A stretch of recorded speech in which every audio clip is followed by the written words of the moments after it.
I'm Charlie Bright of Gold Derby, and today I'm speaking with Larissa Rhodes, the producer of the Emmy-nominated documentary, The Social Dilemma, which is streaming on Netflix.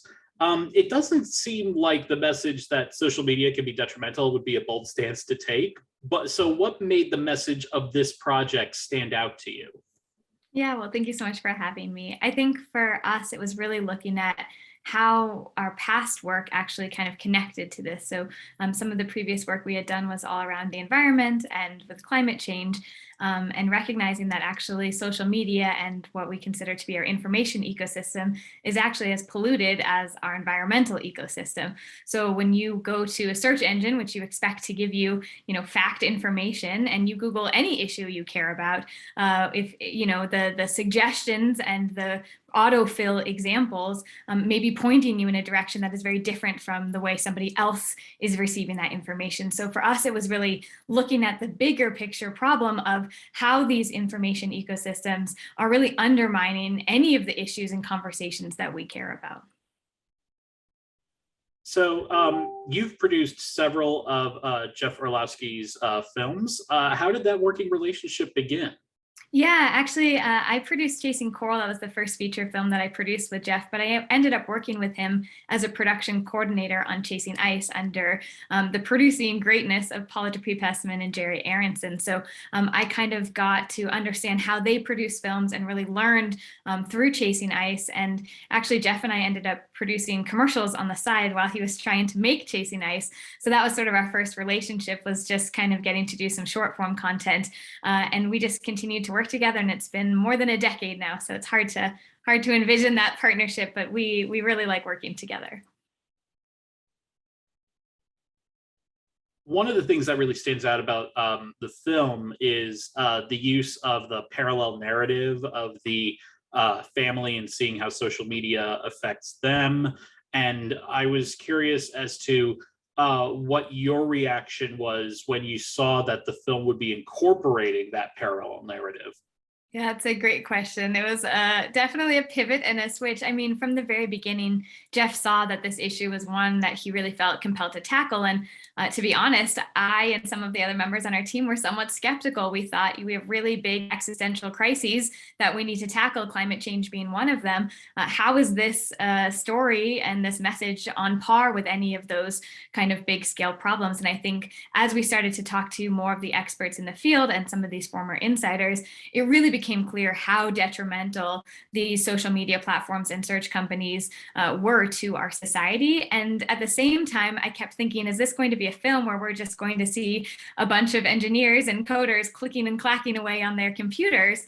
How visual is that of a movie? And so when Jeff kind of came up with this concept, and working with our writer, Davis, and our other writer, Vicky, for me, it was really clear that this was going to be that we could reveal what was happening on the other side of our screen. So it was definitely a leap. It was a big leap in terms of the narrative production, and the interweaving, I think, was a bit of a delicate dance between the documentary footage and the narrative. But for me, I think everything that we put into that narrative piece was very much grounded in the fact of what was actually happening, how these technologies were actually working. So that's sort of where I felt very compelled by the project.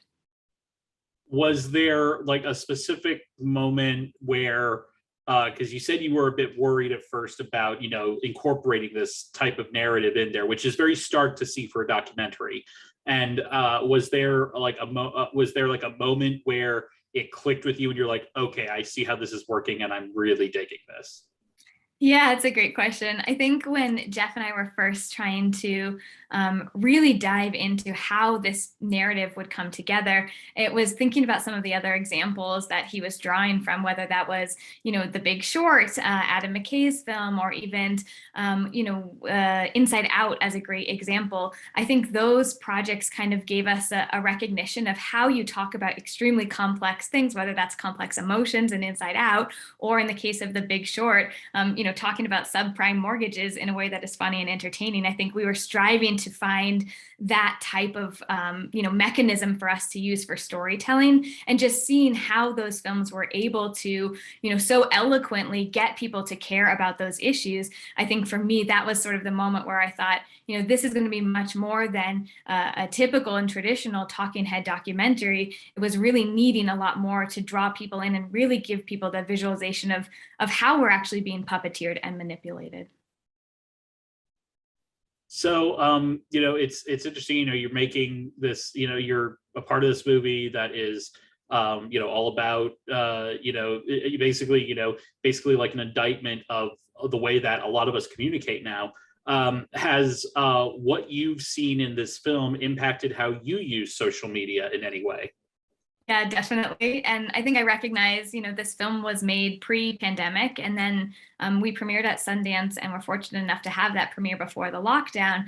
But we actually went back and edited and started to include more of misinformation that we were seeing surrounding the pandemic into the film. But even still, the film was launched in September of last year. So much has happened since then, and recognizing that, social media and these technologies have really become a lifeline for a lot of people. So I always preface that answer with that this is my personal belief, and it may not be right for everyone, but listening to the interviewees and the experts for the making of this film really was a shocking moment for me. And I have since then stopped using all social media.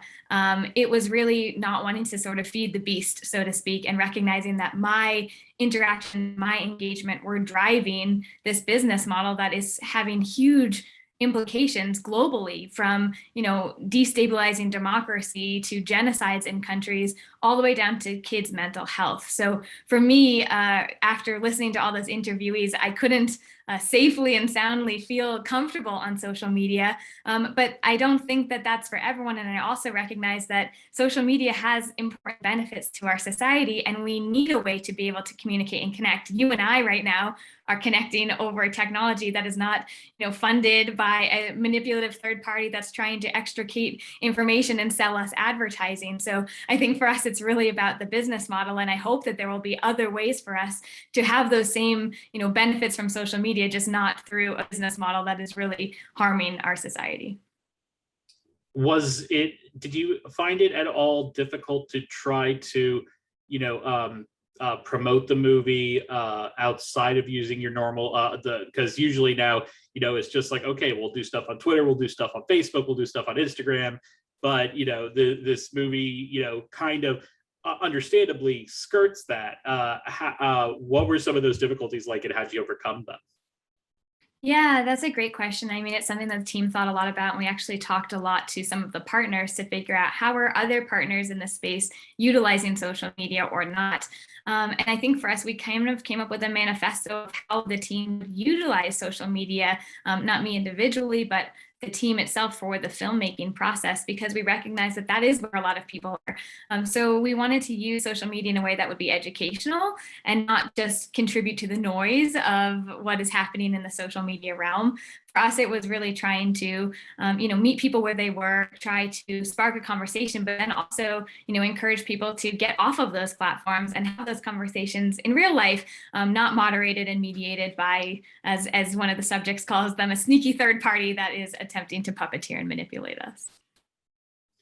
Have you seen or noticed any positive changes in the way that social media operates, or the way that things are being approached with social media since the film's release?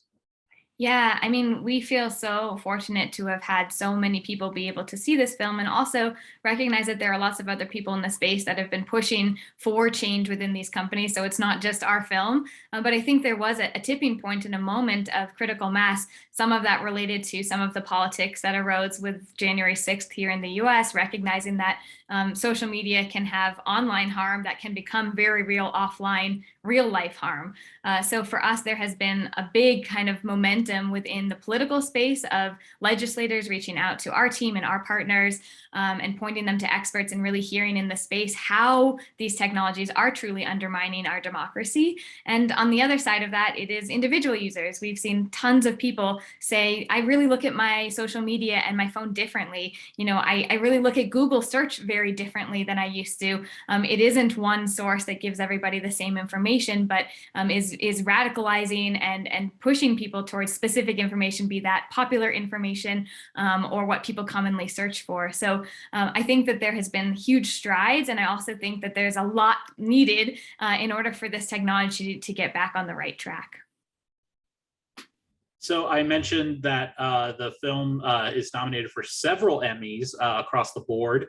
I believe it's 7 Emmys total, and you're nominated for Outstanding Documentary or Nonfiction Special. And this is your first career Primetime Emmy nomination. You've been nominated, and I think you've won at the News and Doc Emmys. What was your reaction to scoring your first career Emmy nomination? Oh my goodness, it has been so humbling. I was completely speechless and just so proud of this team. I think the 7 nominations is just a really big testament to all of the creative people. We had a crew of almost 800 people working on this film, and for a documentary, it's enormous. So I'm very proud of this team, but we also feel humbled to be in these categories with so many other incredible documentaries. It was such an incredible year for storytelling as a whole. So we just feel really, really honored and extremely excited just to be in this cohort of people. Well, Larissa, thank you so much for joining us. We wish you all the best at the Creative Arts Emmys that are coming up next month. And to all of our viewers, please like this video, smash that subscribe button, and don't forget to go to goldderby.com and use the Gold Derby app to make your predictions and see if you can outsmart the best prognosticators in Hollywood. Thanks so much, Larissa. Thanks, Charlie.